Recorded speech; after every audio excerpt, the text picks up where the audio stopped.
Now the next topic here we are discussing the success of repo rate as an instrument of credit control. We know very well repo rate means the rate at which the commercial bank can take loan from RBI. Clear? So this repo rate, how it is successful as an instrument of credit control. Look here bache, the repo rate policy as an instrument of credit control depends upon many factors. The four of them are written over here. Suppose first is degree of dependence of commercial bank upon the central bank for loan. If the commercial banks have their own surplus funds, it means if commercial banks having enough of funds which they can utilize during the periods of high credit needs, then obviously they do not want to take loan from the commercial central bank. Clear?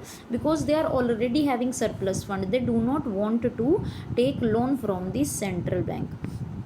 Clear? So if the degree of dependence of commercial bank on the central bank for taking loan is less, then repo rate will not be successful as an instrument of credit control, because whatever be the rate set by the RBI, it will not gonna affect the commercial bank power. Clear? Because they are not taking loan, so therefore they are not have to pay that rate of interest which is set by repo rate. Clear? Second, degree of sensitivity of banks demand for funds from the central bank. Means if depending on the business conditions, commercial bank may not be very sensitive to small variations in the repo rate. Maybe the some bank is in a very good condition that it have no impact of change in the repo rate.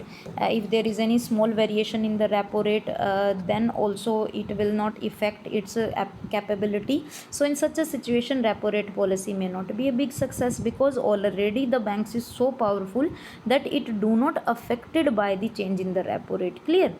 Third is structure of interest rate in the money market. If the non-banking financial institution in the market do not vary their interest rate, means those financial institutions which are non-banking, they are also providing loan to the banks.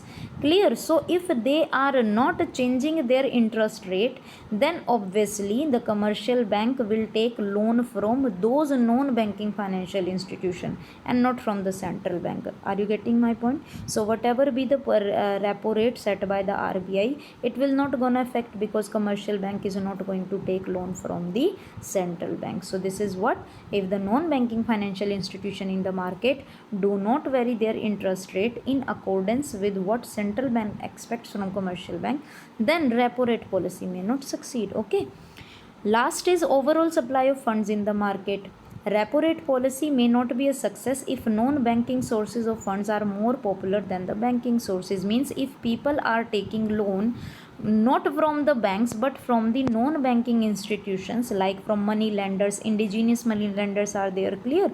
So if people are taking loan from non-banking sources, then they have no need to take loan from the banks. And if we are not taking loan from the bank, then obviously commercial bank will not take loan from the central bank. So whatever be the repo rate, it will not gonna affect the money supply. Are you getting my point? So repo rate generally, if it have to become a success, then what should be done?